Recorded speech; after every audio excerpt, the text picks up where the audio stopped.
Dr. Alan Mendoza is Executive Director at the Henry Jackson Society. Afternoon to you, Alan. Good to have you with us. I mean, Matt Hancock, on the face of it, certainly seems to have a point here. The idea that this is a coincidence doesn't fly.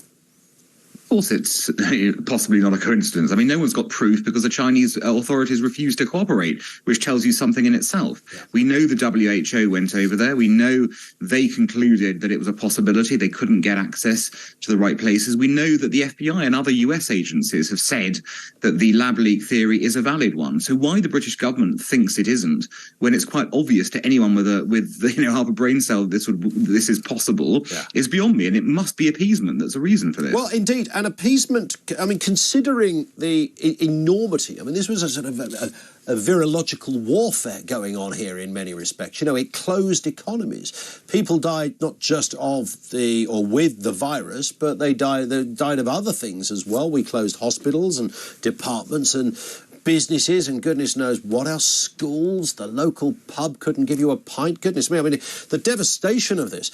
You would imagine that generosity to the Chinese would be the last thing on anybody's mind.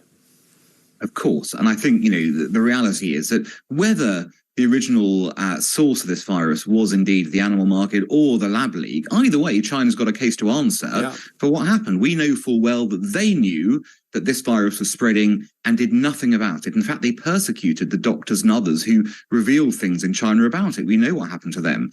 And so, in a sense, it doesn't matter because China is still culpable, either negligence or gross negligence, depending on whether it's a lab leak or the animal sort of situation.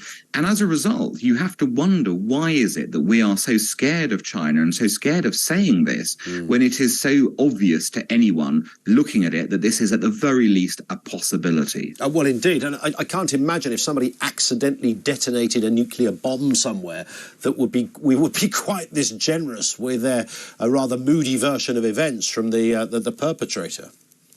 No, of course not. And any kind of accident or anything of this kind, there would be negligence factors involved. We should be seeking compensation. The reality is that China lied and people died. And, you know, the British government should accept that. Other governments are slowly waking up to that reality.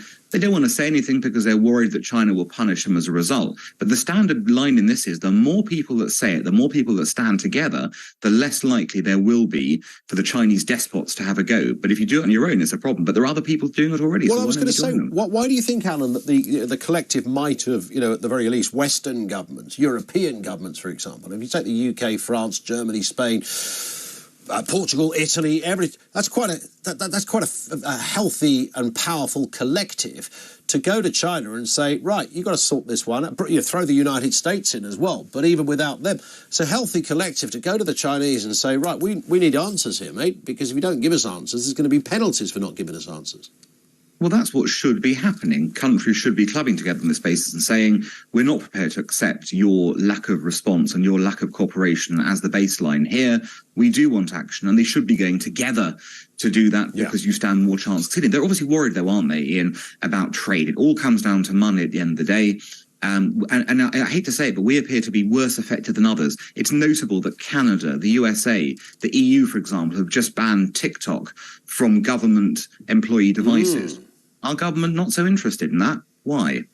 But could this really be, because, you know, we buy a lot of cheap plastic stuff off Amazon? Is that really the power that the Chinese have? I know I'm simplifying things there, Alan, but, I mean, it seems extraordinary, again, just to reiterate, given the enormity of this, the sheer devastation that this, you know, 2+ years of lockdown and hassle and jip and financial misery, health misery for many, you know, you might think this would be top of the government's agenda. And here we have the Cabinet Office telling a former health secretary, whatever we think of Matt Hancock on this particular point, he was willing to say, hang on, this doesn't fly. His words, this doesn't fly. There's a lab there that do experiments with viruses, and out the window there's a bloke frying bats, and we're meant to believe that Bat Boy is responsible and not the pandemic lab. Of course. I mean, I think everyone privately is saying the same thing. You know, the idea that there's there's a clear, it's not a coincidence that this particular lab is there. We're experimenting on coronaviruses and then we have a pandemic. I mean, come on. You know, this should tell you the obvious point. But it does come down to this trade issue. It does also come down to fear about the supply chain problem we've got ourselves into with China.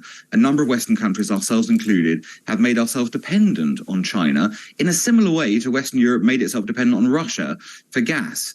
And what happens, unfortunately, in those situations is when the tyrant decides to flex their muscles eventually, you either surrender to them because you're worried about your monopoly, supply failing, or then you have to face the consequences. What we should be doing right now is decoupling from China in the key strategic areas and making ourselves future-proof in case we ever have a conflict or an argument with them. Indeed. Fair point. Alan, thank you. Dr. Alan Mendoza, Executive Director at the Henry Jackson Society.